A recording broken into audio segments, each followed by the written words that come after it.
ஆண்டவராகிய இயேசு கிறிஸ்துவின் நாமத்தில் உங்களுக்கு என்னுடைய அன்பின் வாழ்த்துக்கள். இன்றைக்கு நாம் தியானிக்கக்கூடிய தலைப்பு எதை பற்றியதென்றால், God's sovereignty and God's providence. தேவனுடைய இறையாண்மை மற்றும் தேவன் அதை செயல்படுத்துகின்ற விதம். தேவனுடைய சாவர்னிட்டியும் தேவனுடைய ப்ராவிடன்ஸும் இரண்டும் ஒன்றாக அர்த்தம் கொள்வதாக காணப்பட்டாலும் இரண்டும் வெவ்வேறு அர்த்தங்களை கொண்டது. இந்த வார்த்தைகளை பற்றியுள்ள அடிப்படை புரிதல் ஒவ்வொரு விசுவாசிக்கும் அவசியம். இந்த இறையாண்மையும் பரிபாலனமும் நேரடியாக வேதத்தில் காணப்படாவிட்டாலும், அதாவது sovereignty of God and the providence of God, இந்த இரண்டும் நேரடியாக வேதத்தில் சொல்லப்படாவிட்டாலும், ஒரு சில வேத மொழிபெயர்ப்புகள் சாவரின் காட் என்று சொல்லப்பட்டாலும் இந்த இரண்டையும் பற்றியுள்ள புரிதல் நமக்கு மிகவும் அவசியம். நம்முடைய வாழ்க்கையில் தேவன் எவ்வளவு இறையாண்மை உள்ளவராக காணப்படுகின்றார், தேவன் நம்முடைய வாழ்க்கையில் எப்படி அவருடைய செயல்பாடுகள் காணப்படுகின்றது, அதாவது அந்த இறையாண்மையை செயல்படுத்துகிற காரியங்கள் காணப்படுகின்றது என்பது மட்டுமல்ல, நாம் வாழ்கின்ற நாட்டிலும் தேசத்திலும் எப்படி தேவனுடைய இறையாண்மையும் தேவனுடைய ப்ராவிடன்ஸும் செயல்படுகிறது என்கிற காரியமும் அதை பற்றிய ஒரு புரிதல் நமக்கு மிகவும் அவசியம். இன்றைக்கு நாம் தேவனுடைய இறையாண்மை என்கிற தலைப்பில் கர்த்தருடைய வசனத்தை தியானிக்கலாம். அடுத்த பதவியில் காட்ஸ் ப்ராவிடன்ஸ், தேவன் அதை எப்படி செயல்படுத்துகிறார் என்கிற காரியத்தை குறித்து அடுத்த பதவியில் நாம் பார்க்கலாம். ஒவ்வொரு இயக்கத்துக்கும் ஒரு அமைப்புக்கும் ஒரு ரெண்டு ஸ்டேட்மெண்ட் அவங்க குறிப்பாக வைத்திருப்பார்கள். ஒன்னு என்னன்னா விஷன் ஸ்டேட்மெண்ட், இன்னொன்னு மிஷன் ஸ்டேட்மெண்ட். விஷன் ஸ்டேட்மெண்ட் என்றால் என்ன என்று பார்க்கும் பொழுது அவர்களுடைய ஸ்தாபனத்தினுடைய குறிக்கோள் நோக்கம் என்ன என்பதுதான் அதனுடைய அர்த்தம். மிஷன் ஸ்டேட்மெண்ட் என்றால் என்ன என்று பார்க்கும் பொழுது அந்த நோக்கத்தை எப்படி செயல்படுத்துவது என்பதுதான் அதனுடைய மிஷன் ஸ்டேட்மெண்ட் என்று சொல்வார்கள். அதுபோல தேவனுடைய இறையாண்மை என்பதுதான் விஷன் ஸ்டேட்மெண்ட். அதை எப்படி செயல்படுத்துகிறார் என்பதுதான் the providence of God. Vision statement sovereignty of காடை குறிப்பதாக எடுத்துக்கொள்ளலாம். Mission statement providence of God என்பதை குறிப்பதாக எடுத்துக்கொள்ளலாம். சங்கீதம் 115:3 பார்க்கும் பொழுது நாம் இப்படியாக பார்க்கலாம். நம்முடைய தேவன் பரலோகத்தில் இருக்கிறார், தமக்கு சித்தமான யாவையும் செய்கிறார். அதாவது தேவனால் முடியாத காரியம் ஒன்றுமில்லை, தமக்கு சித்தமான எல்லா காரியத்தையும் செய்ய அவரால் முடியும். இது ஒரு குறிப்பு. அதாவது இறையாண்மை என்பதற்கு சுருக்கமான ஒரு டெபினேஷன் என்னன்னா, தேவன் தான் படைத்த படைப்புகளின் மேல் முழுமையான ஆதிக்கத்தை செலுத்துகிற காரியம்தான் தேவனுடைய இறையாண்மை என்று பொருள். Complete control over is creation. தான் படைத்த எல்லாவற்றின் மீதும், இயற்கையின் மீது, மனிதர்கள் மீது, சாத்தான் மீது, எல்லாவற்றின் மீதும் அதிகாரம் செலுத்தக்கூடிய அந்த காரியம்தான் தேவனுடைய இறையாண்மை என்று பொருள். அடுத்தபடியாக பார்க்கும் பொழுது இறையாண்மை பற்றியுள்ள சில முக்கியமான வேத வசனங்களை பார்க்கலாம். தானியேல் 4:35 இப்படியாக நாம் பார்க்கலாம். பூமியின் குடிகள் எல்லாம் ஒன்றுமில்லை என்று எண்ணப்படுகிறார்கள், அவர் தமது சித்தத்தின்படியே வானத்தின் சேனையையும் பூமியின் குடிகளையும் நடத்துகிறார். அதனுடைய உண்மையான பொருள் என்னவென்றால், அவருடைய கரத்தை தடுத்து நிறுத்துகிற வல்லமை யாருக்கும் கிடையாது. அவருடைய கரத்தை தடுத்து நிறுத்துகிறவன் யாரும் இல்லை என்கிற வார்த்தையை நாம் பார்க்கலாம். அப்படி என்றால் தேவனுடைய ஆளை என்பது ஃபுல்லா முழுவதுமான ஒரு control, infinite control, irresistible control. அதை யாரும் கட்டுப்படுத்த முடியாது. அதுதான் தேவனுடைய இறையாண்மை. அடுத்ததாக எபேசியர் 1:11 பார்க்கும்போது ஒரு முக்கியமான காரியத்தை இங்கு நாம் பார்க்கலாம். படிக்க, தமக்குள்ளே தீர்மானித்திருந்த தம்முடைய தயவுள்ள சித்தத்தின் இரகசியத்தை எங்களுக்கு அறிவித்தார். மேலும் கிறிஸ்துவின் மேல் முன்னே நம்பிக்கையாயிருந்த நாங்கள் அவருடைய மகிமைக்கு புகழ்ச்சியாயிருக்கும்படிக்கு தமது சித்தத்தின் ஆலோசனைக்கு தக்கதாக எல்லாவற்றையும் நடப்பிக்கிற அவருடைய தீர்மானத்தின்படியே, தம்முடைய சித்தத்தின் ஆலோசனையின்படி எல்லாவற்றையும் நடத்துகிற தேவன். கடவுளுக்கென்று ஒரு சித்தம் இருக்கிறது.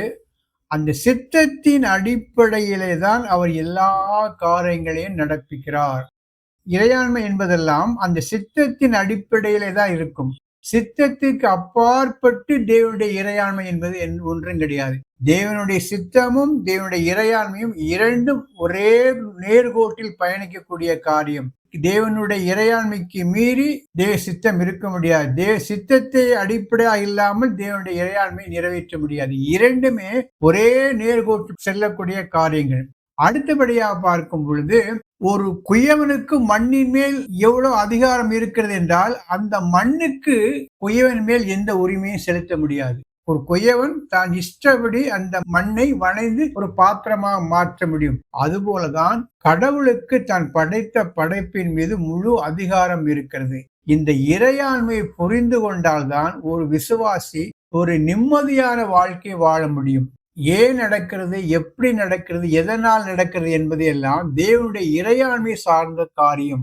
தேவனுடைய இறையாண்மைக்குள் நாம் நம்ம வாழ்க்கையை மறைத்து கொண்டு வாழும் பொழுது உலகில் நடக்கின்ற சம்பவங்களோ நமக்கு நடக்கின்ற சம்பவங்களோ நம்மை ஒருபோதும் பாதிக்காது. எனவே இறையாண்மையை பற்றியுள்ள அடிப்படை புரிதல் ஒவ்வொரு விசுவாசிக்கும் அவசியம்.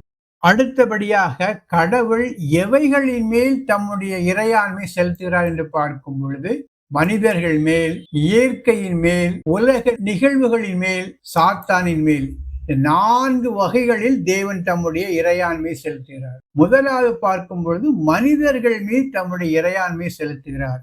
அதுல குறிப்பா அரசாங்கங்களின் மேல் தம்முடைய இறையாண்மை செலுத்துகிறார். நீதிமொழிகள் 21:1, ராஜாக்களுடைய இருதயம் கர்த்தருடைய கைகளில் நீர்க்கால்களை போல் இருக்கிறது, அதை தம்முடைய விருப்பத்தின்படி சித்தத்தின்படி திருப்பி விடுகிறார். என்ன அர்த்தம் என்றால், அந்த காலத்துல ராஜாக்கள், இன்றைக்கு பிரதம மந்திரிகள், ஜனாதிபதிகள், முதலமைச்சர்கள், இவருடைய இருதயங்கள் எல்லாம் கர்த்தருடைய கரத்தில் இருக்கிறது. தம்முடைய விருப்பத்தின்படி அதை திருப்பி விடுகிறார்.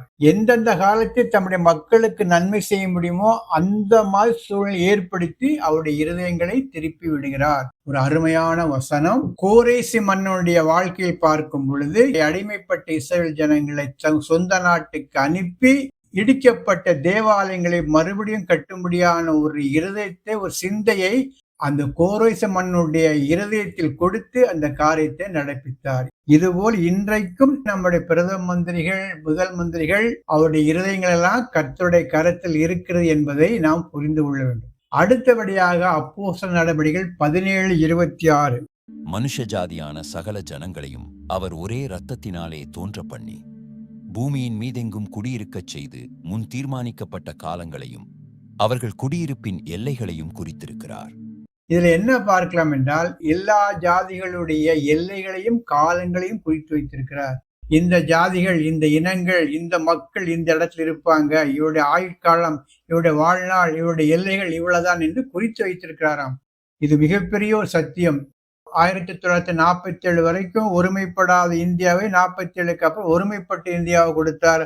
அதுவும் ஒரு இறையாண்மை தான். எல்லாமே அவருடைய இறையாண்மை தான். தமிழர்கள் இங்கதான் இருக்கணும், மலையாளி இங்கதான் இருக்கணும், ஜாப்பனீஸ் இங்கதான் இருக்கணும், வெள்ளைக்காரர் அங்கதான் இருக்கணும் சொல்லி எல்லா மக்களுக்கும் ஒரு எல்லைகளை குறித்து அதனுடைய காலங்களையும் குறித்து வைத்திருக்கிறார். யோபு 14:5 பார்க்கும் பொழுது மனிதனுடைய ஆயுச நாட்களையும் குறித்து வைத்திருக்கிறான்.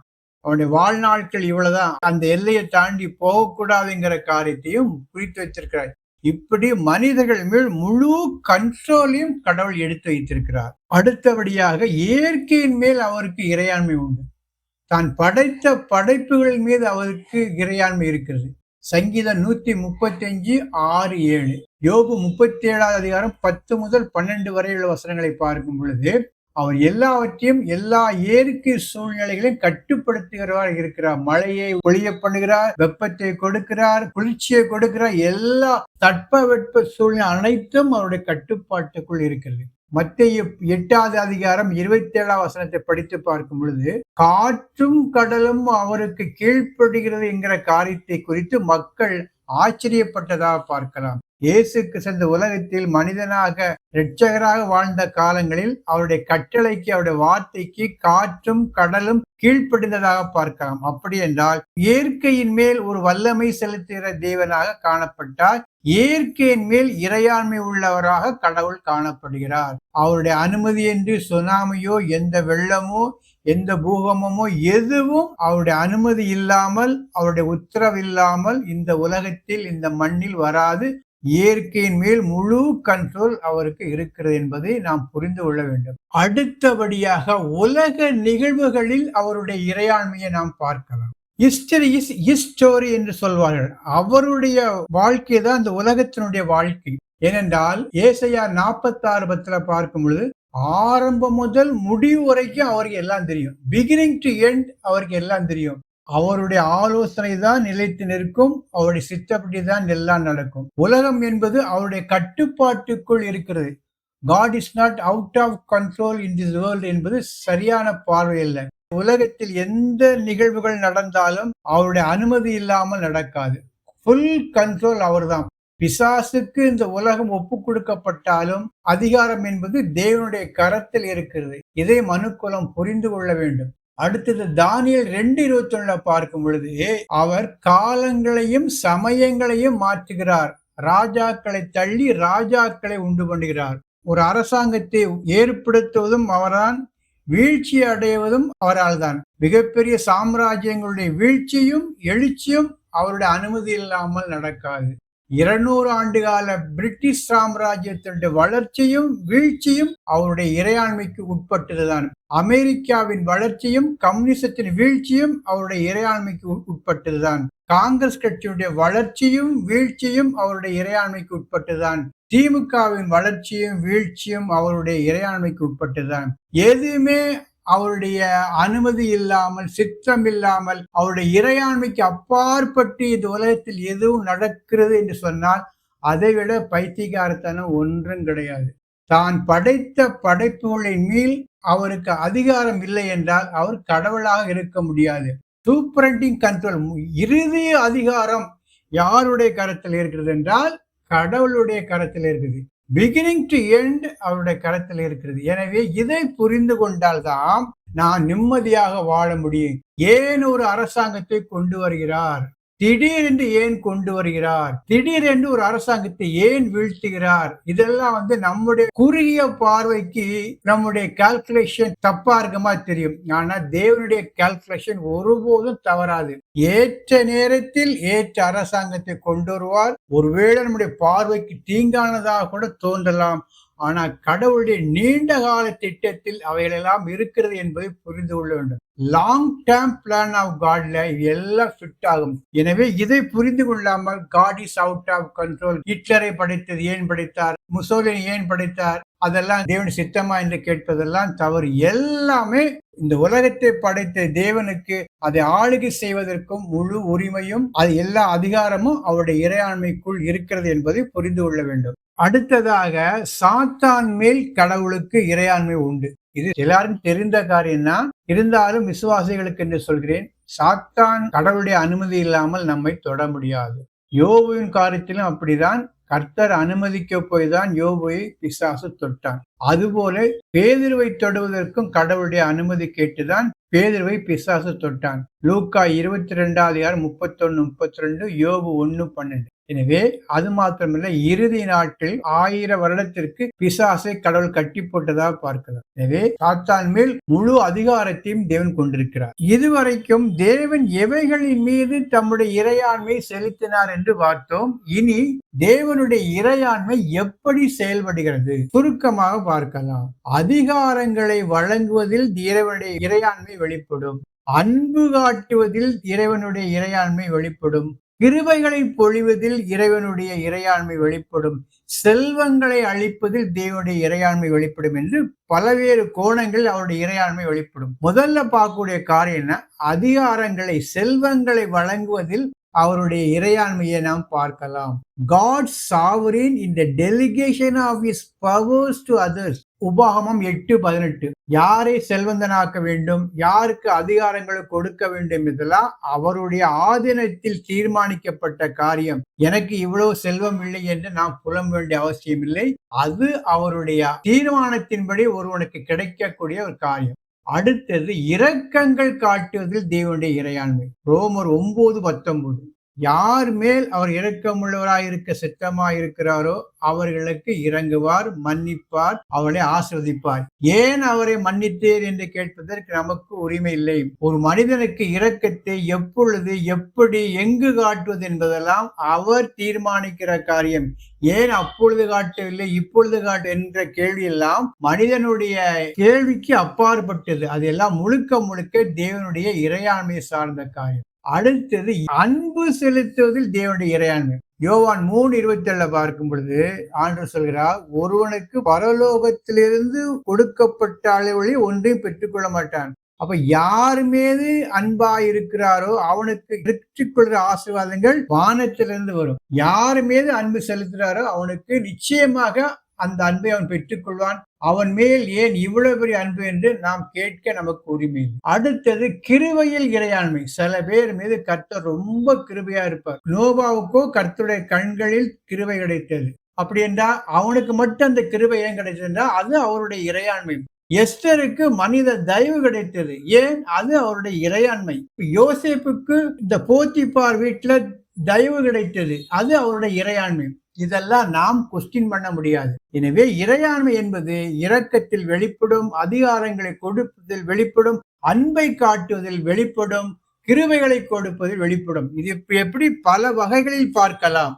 இறுதியாக ஒரு சில கருத்துக்கள். இந்த இறையாண்மை என்று பார்க்கும் பொழுது அதை பற்றிய 2 தவறான புரிதல்கள். ஒன்று என்னன்னா, இறையாண்மை மட்டும் போதும், மனிதனுக்கு எந்த பொறுப்பும் கிடையாது, ஜெபம் தேவையில்லை, சுவிசேஷம் அறிவிக்க வேண்டிய தேவையில்லை, மனம் திரும்புதல் தேவையில்லை, எல்லாமே இறைவன் பார்த்துக் கொள்வார், இறையாண்மைதான் முக்கியம் என்று சொல்லக்கூடிய ஒரு கருத்து. இன்னொரு கருத்து என்னன்னா, மனிதனுக்கு முழு சுதந்திரம் கொடுக்கப்பட்டிருக்கிறது. மனிதனுடைய தீர்மானத்தை அடிப்படையாக கொண்டுதான் தேவன் தம்முடைய இறையாண்மையை செய்வார். எனவே தேவன் எல்லாவற்றையும் கட்டுப்படுத்த முடியாது. மனிதனுடைய தீர்மானத்தின் அடிப்படையிலேயே தான் தேவன் கிரியை செய்கிறார் என்கிற ஒரு கருத்து. இந்த இரண்டுமே தவறான கருத்து. சரியான பார்வை என்னன்னா, தேவனுடைய இறையாண்மை எப்படி உண்மையோ அதே போல மனிதனுக்கும் உள்ள பொறுப்பு முக்கியமான காரியம். மனிதனுடைய பொறுப்பும் தேவனுடைய இறையாண்மையும் இணைந்து செல்லக்கூடிய காரியம்தான் கிறிஸ்தவ வாழ்க்கை என்பது. தேவன் ஆளுகிறார், திட்டமிடுகிறார், மனிதனுக்கு கிருபை அளிக்கிறார். மனிதனுக்கும் மிகப்பெரிய பொறுப்பு இருக்கிறது. அவனும் நியாய தீர்ப்பு நாளிலே தனக்கு கொடுக்கப்பட்ட காரியங்களை குறித்து கணக்கு ஒப்புவிக்க வேண்டும். இறையாண்மை இருக்கிறது சொல்லி தன்னுடைய பொறுப்பை தட்டி கழிக்க முடியாது. இதற்கு ஒரு சிறந்த உதாரணம் அப்போஸ்தலர் நடபடிகள் 2வது அதிகாரம் 23ஆம் வசனம் படிக்க. அப்படி இருந்தும் தேவன் நிர்ணயித்திருந்த ஆலோசனையின்படியேயும் அவருடைய முன்னறிவின்படியேயும் ஒப்பு கொடுக்கப்பட்ட அந்த இயேசுவை நீங்கள் பிடித்து அக்கிரமக்காரருடைய கைகளினாலே சிலுவையில் ஆணி அடித்து கொலை செய்தீர்கள். இது என்ன சொல்லப்பட்டிருக்கின்றால், இயேசு கிறிஸ்துவின் மரணம் முன்பாகவே தீர்மானிக்கப்பட்ட ஒன்றாக இருந்தாலும் அதை சிலுவையில் அறைந்தவர்களுக்கும் அதில் பொறுப்பு இருக்கிறது. தேவன் முன்குறித்து விட்டால் அதனால் எல்லாம் நடந்து என்பதல்ல.